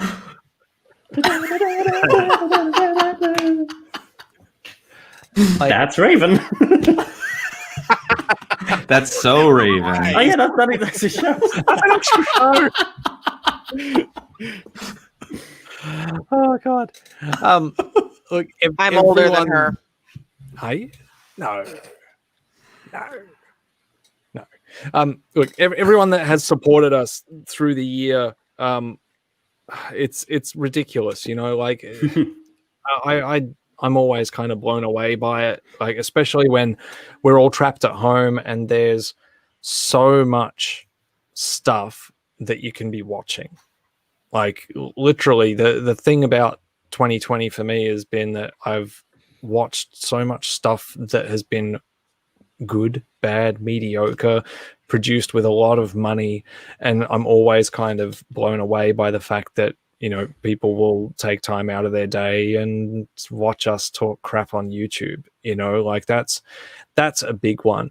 But that extra thanks to our patrons, because money hasn't been easy for a lot of people this year. A lot of people are out of jobs. Yeah. A lot of people have really suffered. Some people have kept jobs but lost some of their income. Their wages have dropped. Other people have lost their jobs altogether and don't have anything to go back to.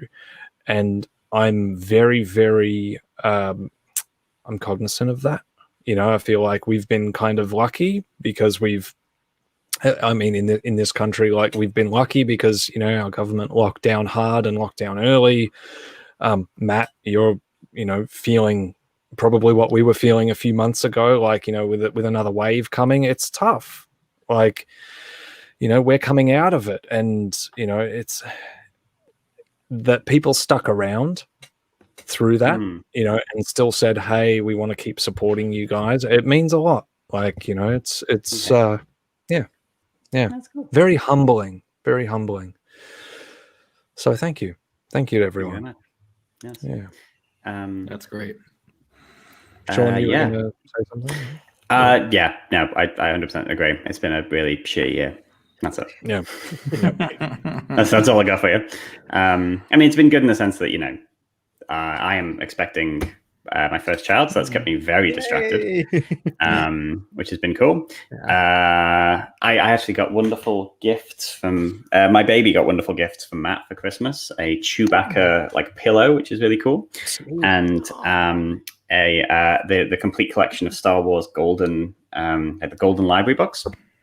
And also, this green screen that I could not put up. Yes. Good for you. I could not put it up, and I can't put it back down. So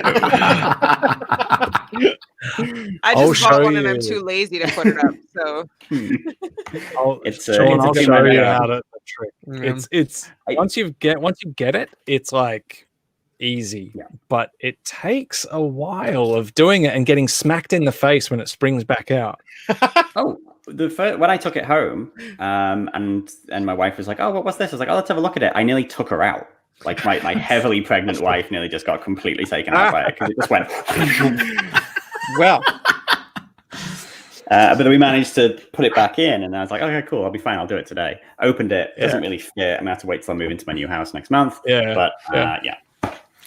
So you probably felt like Padme's handmaidens every time they unpacked her 2 little suitcases and all. It was like everything just blew out. Oh, she's a pain in the ass. I hope she dies of sadness. that girl in her clothes. that girl in her clothes. Damn. Wow. Listen, she deserves it. She deserves it. I love Natalie, but Padme, meh. Jesus Christ. Oh God. All right. Well, 2021. Oh, hold on. We've had some super chats before we go into that. Oh, we have. Yeah, God. Catherine. And thank you. And Catherine, thank you for supporting us. Like, I mean, God, a real mensch, like Catherine. Yeah, like, God, it's.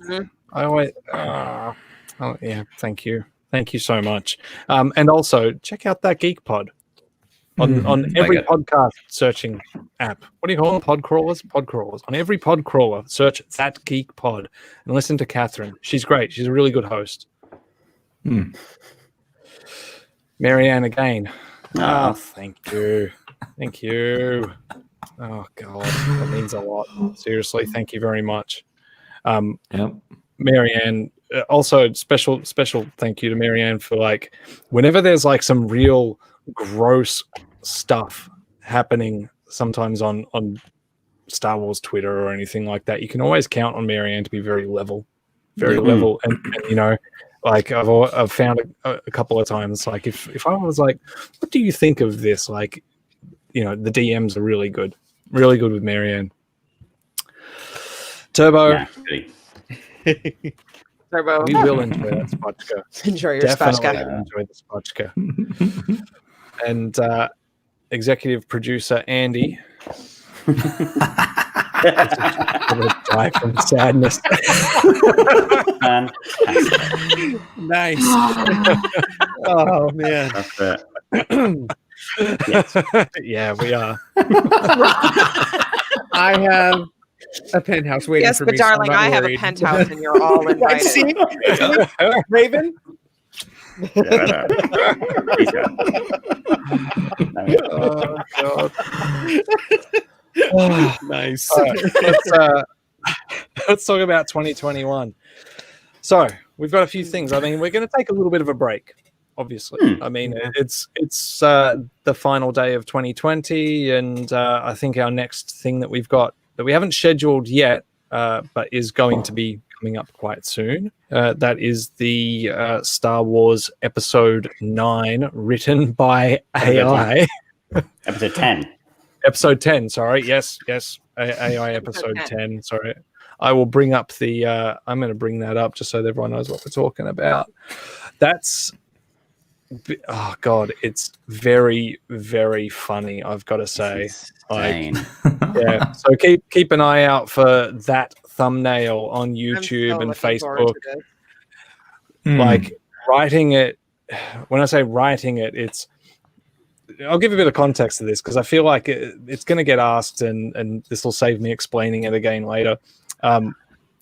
We have to tell AI basically what to do first, and that is so we got to set the scene. You can't just if you load in all prior scripts and then hit go.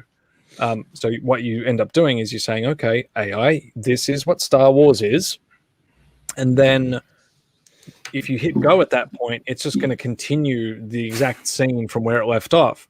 So you kind of have to set a new scene. So what you do is you write in things like fade to black, and that helps teach the AI. It's like, okay, well, we've ended something now. And then the easiest thing for us was to go in and just write a new opening crawl. So we went in and fed it an opening crawl and then hit go. And my God, some of the stuff it is spitting out it's this duality of either being so good at knowing what Star Wars is that you go like, what is this? Is this real? It's making real logical plot leaps, which is fascinating, but they're very Star Warsy, which is incredible. Yeah. And then on the other hand as well, it does some totally weird things. Like, I mean, in the trailer teaser thing that we put up on YouTube, if you freeze frame on the second little excerpt that we put up there, like it talks about a cat and a Canadian cowboy. Like that is, I don't know where it gets that from. It's just out of nowhere as well. It's just like the cat and the Canadian cowboy. I'm like, what? And then after that, it crashed. So you can always tell when the AI is about to crap itself because it just starts spitting gibberish in, inserting these like very Western real name sounding characters into the mix as well. Sorry, I just realized 2021 is covering Matt's face. So there we go. I'll just turn that off. That's okay. So, I'm composing tweets about cats and Canadian cowboys right now. They're apparently canon now. Yeah. So it does things like that, and then it will get stuck in these loops. So there's like there's entire pages of that I had to cut out because it was basically it put a situation without spoiling anything too much. Obviously, it's got Rey in it, so it wrote a situation where Rey and another character got into an altercation, and it wrote 3 pages of her throwing the character to the ground, then charging energy beams through her eyes into the body of this other character, yelling out, what did she yell out? She was yelling out, I am no one's child. And the other character goes, okay. And then she punches him in the face over and over and over. And it was just variations of that. The AI just kept wording it slightly differently, but it was never much more than that. And so when I figured out, that was the first crash that it had. And when I figured that out, I was like, okay. So what we end up having to do is, if it doesn't crash, you let it play out a scene. It will write complete scenes, and then it will say, the AI thinks that this is a logical spot to end. So we do that, copy, paste, put it into the document, and we just put it somewhere in the document. And then we copy and paste the whole thing back into itself and hit go. Sometimes that doesn't work. Sometimes you have to then actually write the setting, or you might have to tell it. You might have to say, okay, well, we haven't visited these characters that the AI wrote in a while, so I'm going to write the setting to say interior, this location, day or night, this character, and this character are standing in the room and they are worried about X, because that's what the last scene had them do. So you have to remind it, and then it will just start writing the dialogue. Like, it is insane. The amount of characters, so there's a lot of characters who have died who are coming back, a lot of brand new characters with names like Roger and Jessica. Very Star Warsy names. A lot of characters in disguise, a lot of flashbacks. I was very impressed with the idea of a flashback, and some dialogue exchanges that are legitimately good. You're like, wow, I'd see that in a film. I think that's pretty cool. I'm like, ooh, I will take that. I was really impressed by the flashback, actually. Like, so just again, without spoiling it for anyone, and yes, Marianne, it did write a character. It's the AI thinks Fabio is in Star Wars. We don't know if it's the Fabio, but there is a Fabio in this script. So, is he your I'm fine Mandalorian? with a Fabio in Star Wars. I He just want to he say, seems like he'd be a I'm fine with Mandalorian. that. we don't know. So there are going to be some gaps that need to be filled, and that's something else I'm noticing with it. Like some characters just appear, and so we're going to need to maybe give it a little kick to say, okay, let's prompt it to now write an introduction to the character. So we're going to have to go back and do a bit of that. But for context, we've got 40 pages of script at the moment, and The Rise of Skywalker is 65 pages. The Last Jedi is 67 or something like that. So we're quite close. We don't need to generate much more. We've also got an ending, or what looks like it could be an ending in weird order. Like it's really weird order. Sheep in the Box. Thanks. Thank you. I'm glad that came with a super chat, because we've just been demonetized. Oh god. It's one of those. It's one of those very, very weird things. So anyway, that's the first thing that's coming up. It's going to be late January. We'll have Star Wars Episode 10 written by AI. It's probably going to be 2 live streams. Yeah, I think it'll have to do. Yeah, and we're going to be doing some other stuff on Facebook as well. So I know most people watch us on YouTube, but there's a bit of incentive to go over to Facebook and make sure that you follow the page there. So Sean, do you want to maybe talk through some of the new stuff we might be doing there?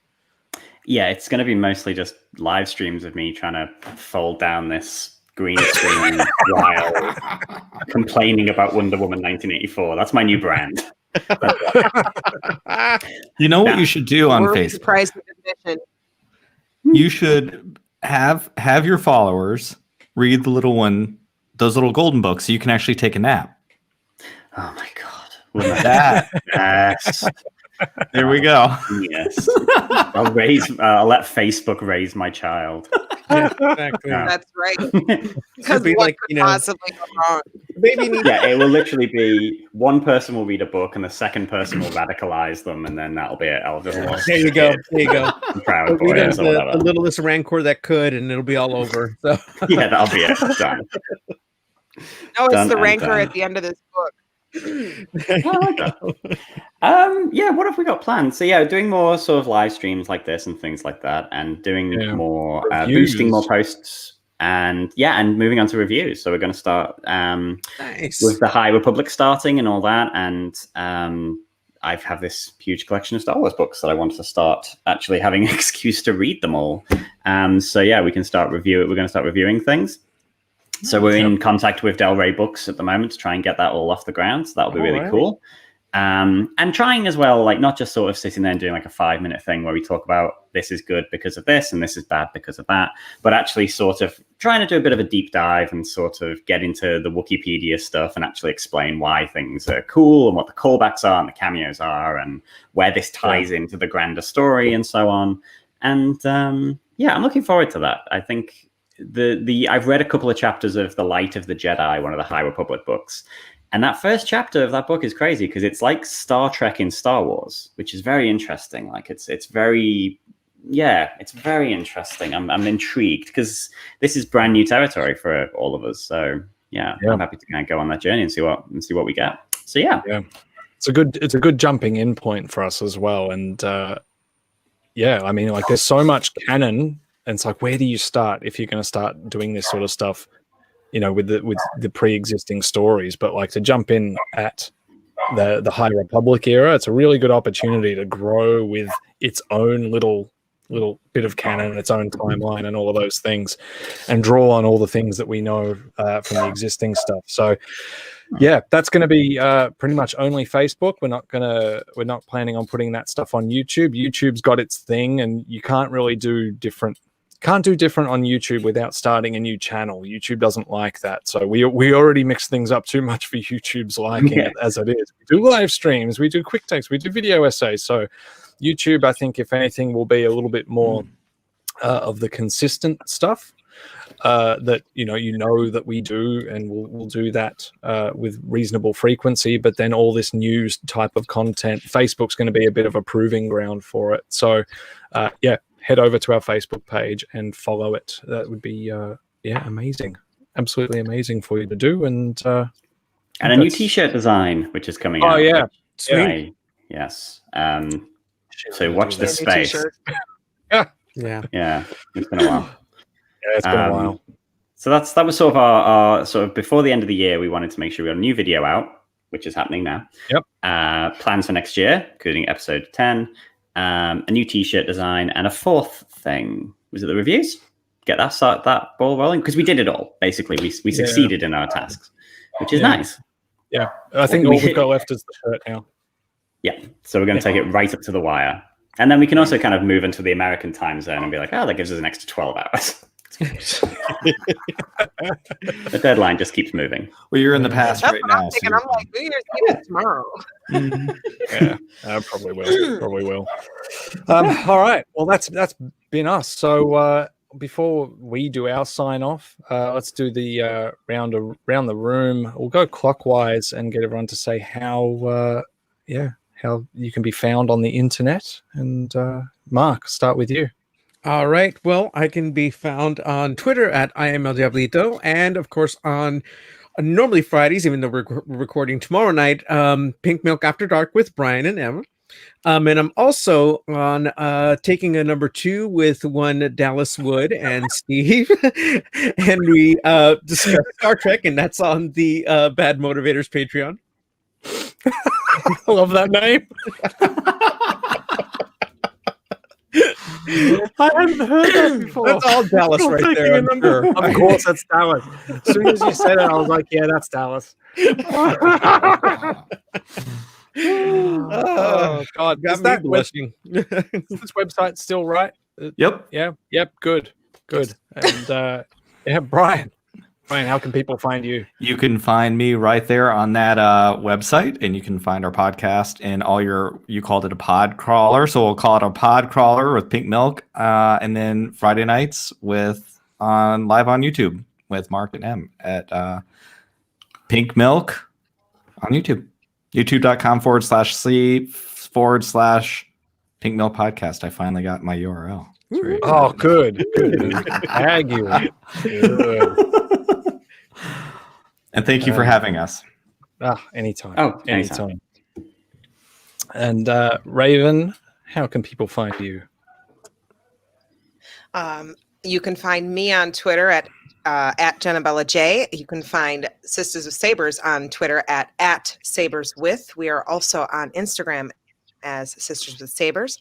And yeah, that's about all I've got. I'm really, really boring. If you follow me, expect cat pics, dog pics, and loving on Brian and Mark, because that's pretty much like and spicy hot takes from time to time. Occasionally, but my hot takes are safe hot takes. Most people don't know what I'm talking about. If you know, you know. So sad. Yeah, exactly it.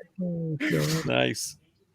And Matt, thanks for coming on at extremely short notice, and it's been nice to meet you finally properly. So how can people find you guys? No, thank you. We this last 8 weeks of The Mandalorian was so good, and at the beginning of the pandemic, I said, look, I'd love to just set up a podcast and inspired by all of you guys, and finally got off the ground and did it slowly but surely, and we've done 3 episodes now, and look, we're looking into 2021 and what we're going to do. I mean, we're going to focus mostly on the podcasting. You can find us at TMABY Podcast. I think that's wrong.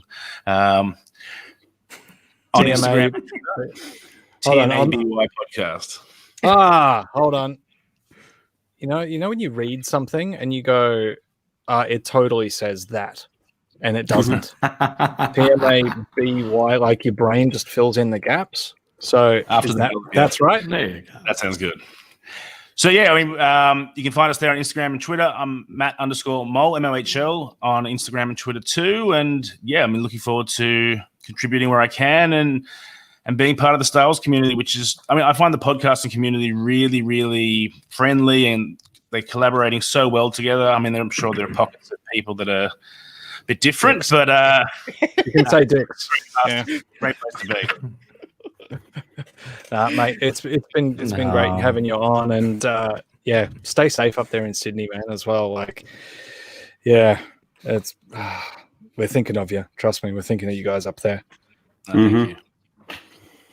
Before we say our goodbyes, thanks, Caleb. Thank you very much. Like, Nice. my God, it's thank you as a final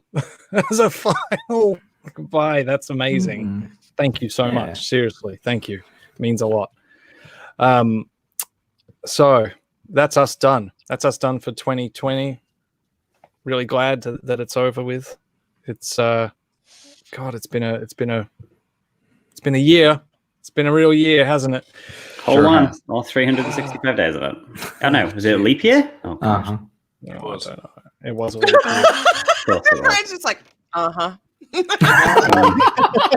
471 days this year. Oh my God. All 7,000. Are you sure it days hasn't of been 2020. 642 days? Because it feels like 642 days. March was at least 120. Yeah, God, you're not wrong. Right. Oh, well, Tiger King was this year. That was this year. Tiger That King was this year. That's how long this year. Yeah. That was part A of this year. Yeah. Jesus. I Phase literally one. the other day passed the anniversary of a year since I've been in my office at work. God. Yeah. Oh. Amazing. Time is I just have not physically disappearing. been in the office for a year. It's crazy. And we're not going back until maximum or earliest June 1st. Yeah. It sounds I'm like I'm going back to my office today, but only to steal boxes because I'm moving house and I'm going There to you go. sneak in like a thief in the day and go into the warehouse There and steal a load of boxes. so damn much security at my office. Oh yeah, no, my security is incredibly lax. Oh, So God. I'll be fine. As I many work at express Cargill, preference- so my security not. Before we sign off, just very quickly, something I was saying, to Matt, like, stay safe up there in Sydney. I know most of our viewers are from the United States, and I think it's pertinent to say as well, things are really messed up over there. So please stay safe over the New Year's. Don't take unnecessary risks with your health. Like, it's not worth it. It's absolutely not worth it for a pizza or to go to the movies. Disney Plus and Netflix is pretty cool. Like, it's Especially if that movie is Wonder Woman 1984. Yes. Just set it up. 3 for 3. You had to get one more in there. One more. Yeah. God. Yeah. So please, American friends, which I is also hear there's a according- really good Alan Dean Foster book to read.